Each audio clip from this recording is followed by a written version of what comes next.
SK news Mulbagal digital ಸುದ್ದಿವಾಹಿನಿಗೆ ಸ್ವಾಗತ. ನೂರು ಬಂಡೆಯಲ್ಲಿ ನಮ್ಮ ಸ್ನೇಹಿತರು ಸಹೋದರರಾದಂತ ಮುನ್ರಾಜ್ ಅವರು ಒಂದು ಚಿಕ್ಕ ಮನೆ ಕಟ್ಕೊಂಡಿದ್ದಾರೆ. ಅವರಿಗೆ ಮುಂದಿನ ದಿನ ಇನ್ನೂ ದೊಡ್ಡ ಮನೆ ಆಗ್ಲಿ ಅಂತ ಮೊದಲಿಗೆ ದೇವರಲ್ಲಿ ಪ್ರಾರ್ಥನೆ ಮಾಡ್ಕೊಳ್ತೀನಿ. ಏನು ಅವ್ರ ಆಟೋ ಡ್ರೈವರ್ ಆಗಿ ಒಬ್ಬ ತುಂಬಾ ವರ್ಷಗಳಿಂದ ಒಬ್ಬ ಆಟೋ ಡ್ರೈವರ್ ಜೀವನ ಹೆಂಗಿರ್ತದೆ ಕಷ್ಟ ಅಂದ್ರೆ, ಅವರು ಮಕ್ಕಳನ್ನ ಒಳ್ಳೆ ಸುಸಜ್ಜಿತವಾದ ಒಂದು ಶಾಲೆನೆಲ್ಲ ಹಾಕೋದಕ್ಕಾಗಲ್ಲ, ಒಂದು ಸುಸಜ್ಜಿತವಾದ ಒಂದು ಊಟ ತಿನ್ನೋದಕ್ಕಾಗಲ್ಲ. ಅಂತ ಕಷ್ಟದಿಂದ ಬಂದಿರ್ತಾರೆ ಅವರು ಆಟೋ ಡ್ರೈವರ್ಗಳು. ಅವರಿಗೆ ಮುಂದಿನ ದಿನ ನಾನು ಬೆನ್ನೆಲುಬಾಗಿ ನಿಂತ್ಕೊಳ್ತೇನೆ ಅಂತ ಈ ಸಂದರ್ಭ ಹೇಳಕ್ ಇಷ್ಟಪಡ್ತೀನಿ.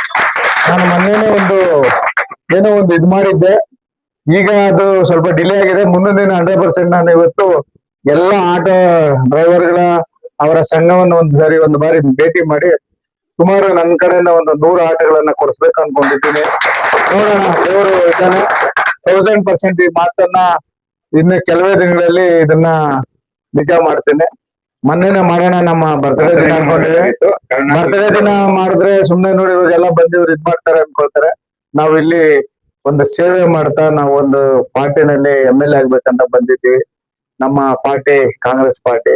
ಹಾಗಾಗಿ ಎಲ್ಲ ನಮ್ಮ ಹೈಕಮಾಂಡ್ಗಳೆಲ್ಲ ಒಂದು ಬಾರಿ ಚರ್ಚೆ ಮಾಡಿ ಅವರ ಒಂದು ನೇತೃತ್ವದಲ್ಲಿ ಎಲ್ಲರನ್ನು ಕರೆದು ಒಂದು 100 ಆಟೋಗಳನ್ನ ಫ್ರೀಯಾಗಿ ವಿತರಣೆ ಮಾಡೋಣ ಅನ್ಕೊಂಡಿದ್ದೀವಿ ಮುಂದಿನ ದಿನ. ಅದೇ ರೀತಿ ಮುಂದಿನ ದಿನ ಇನ್ನೂ ಒಳ್ಳೆ ಒಂದು ಯೋಜನೆಗಳಿದೆ, ಅದನ್ನೆಲ್ಲ ನಾವು ಬಹಿರಂಗ ಪಡಿಸಲ್ಲ. ಮುಂದಿನ ದಿನ ನಮ್ಮದೇ ಆದಂತ ಒಂದು ಸೇವೆ ಈ ಮುಳಬಾಗಿಲಲ್ಲಿ ಇರ್ತದೆ ಅಂತ ಹೇಳೋದಕ್ಕೆ ಇಷ್ಟಪಡ್ತೇನೆ. ಯಾಕಂದ್ರೆ ನಾವು ಕೆಲಸ ಮಾಡಿ ತೋರಿಸ್ಬೇಕು, ಸುಮ್ಮನೆ ಹೇಳೋದಲ್ಲ. ಮುಂದಿನ ದಿನ ಏನು ನಮ್ಮ ಕೆಲಸ ಅಂತ ಜನಗಳಿಗೆ, ಏನು ನಮ್ಮ ಮುಳಬಾಗಿಲ ಜನತೆಗೆ ಗೊತ್ತಾಗ್ಬೇಕು ಅಂತ ಕೆಲಸವನ್ನ, ರಾಜಕೀಯ ಬರ್ತದೆ ಹೋಗ್ತದೆ, ರಾಜಕೀಯವಾಗಿ ಇಲ್ಲ ಅಂದ್ರೂ ನಾನು ರಾಜಕೀಯಕ್ಕಾಗಿ ಮಾಡಕ್ ಬಂದಿಲ್ಲ. ನಾನು ಏನೋ ಒಂದು ಸೇವೆ ಮಾಡ್ಬೇಕು ಅನ್ಕೊಂಡು ಈ ಮುಳಬಾಗಿಲಿಗೆ ಬಂದಿದ್ದೀನಿ. ಮುಂದಿನ ದಿನ ನಂದೇ ಆದಂತ ಒಂದು ಸೇವೆ ಇರ್ತದೆ, ಅದ್ರಲ್ಲಿ ಯಾವುದೇ ಸಂಶಯ ಬೇಡ. ಸುಳ್ಳು ಪಳ್ಳಿ ಹೇಳಿ ನಾನು ರಾಜಕೀಯ ಮಾಡೋ ವ್ಯಕ್ತಿ ನಾನಲ್ಲ.